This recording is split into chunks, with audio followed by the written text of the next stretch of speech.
Sasa sikia hizo hela mtalipa. Kama hujalipa wewe atalipa huyu. Hiyo haipo hiyo. Kwa nini usilipe? Umeamua mtu ana mumewe, ulikuwa unang'ang'ania nini? Unataka nini labda? Sasa una mumewe kwa nini unatangazia njia zako? Umeona mume afu unaichua hela ya maji. Una mume unachua shamba bila umeme.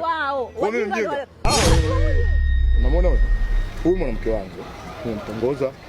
Umeona? Akaruka kile baadaye akaja kwenye mfumo akawa matatizo, anipigia simu, halo vipi vipi na shida na changamoto kiasi kadhaa namtumia. Sasa unavyoniambia wewe mwanamke wako brother unajishangaza, hata siongee uongo au unanishangaza. Kwa hiyo hivyo vichenchi vyako ulikuwa unavituma ndio umeona unifuate? Nishakwambia mimi nina mume. Lakini mbona kwenye simu tunawasiliana kila siku? Kwani unakuja hizo sio tatizo, sio umejipendekeza. Mimi na mume wangu. Sio nimejipendekeza feti. Wewe mimi nakupenda na mimi na wewe unajua. Na wewe kanikubalia. Sasa kama una mwanamke ndio unikubalia. Kaka. Lakini si alikwambia kwamba ana mume? Mimi huyu aliniambia ana mume lakini mimi nikajua masiara. Sasa aliponiambia na mwanaume na kuniambia na mume, aliniambia na mwanaume. Kwa hiyo mimi nilikuwa najua masiara. Kwa hiyo dakika mwisho tumeenda nini? Akakaa kwenye mfumo anipigia simu, halo na changamoto nyumbani umeisha. Sasa una mwanaume afu umeishiwa la umeme kweli. Hivi wewe na mwanaume mara bili ya maji.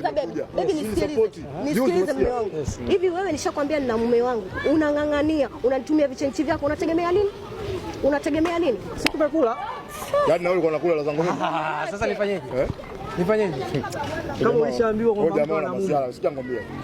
Sikia hata masiala. Umesikia? Huyu mimi mwanamke namhurumia. Au ndakole wewe. Alafu nitabadilika.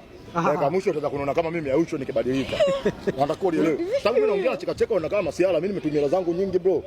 Ulizotuma. Mara ya mwisho juzi nimetoka kumtumia hapa shilingi 50,000, afu unakaa unachukulia poa. Mimi hela zangu zinauma, rafiki yangu zinaishaje?